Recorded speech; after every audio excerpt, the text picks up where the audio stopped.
Leviticus 22.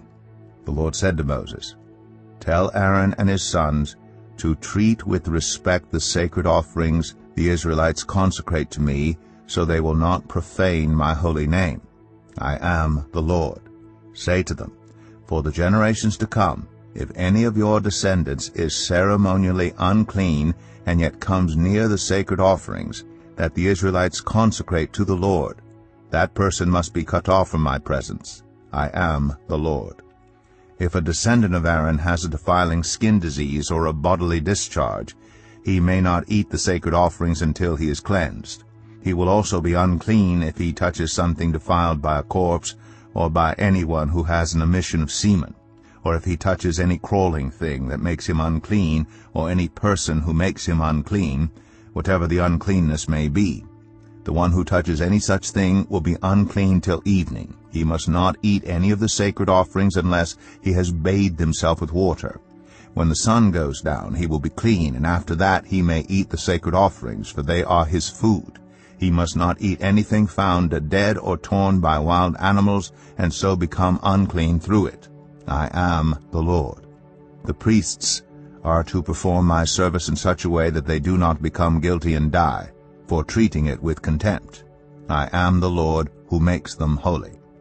No one outside a priest's family may eat the sacred offerings, nor may the guest of a priest or his hired worker eat it.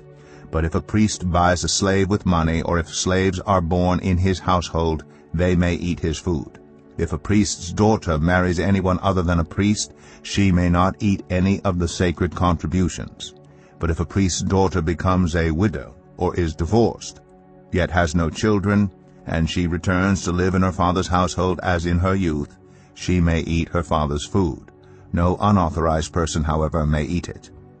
Anyone who eats a sacred offering by mistake must make restitution to the priest for the offering and add a fifth of the value to it.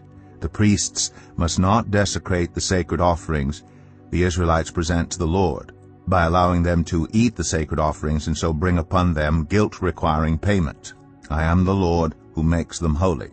The Lord said to Moses, "Speak to Aaron and his sons and to all the Israelites, and say to them, if any of you, whether an Israelite or a foreigner residing in Israel, presents a gift for a burnt offering to the Lord, either to fulfill a vow or as a freewill offering, you must present a male without defect from the cattle, sheep, or goats, in order that it may be accepted on your behalf. Do not bring anything with a defect, because it will not be accepted on your behalf. When anyone brings from the herd or flock a fellowship offering to the Lord to fulfill a special vow, or as a free will offering, it must be without defect or blemish to be acceptable. Do not offer to the Lord the blind, the injured, or the maimed, or anything with warts or festering or running sores. Do not place any of these on the altar as a food offering presented to the Lord. You may, however, present as a freewill offering an ox or a sheep that is deformed or stunted, but it will not be accepted in fulfillment of a vow.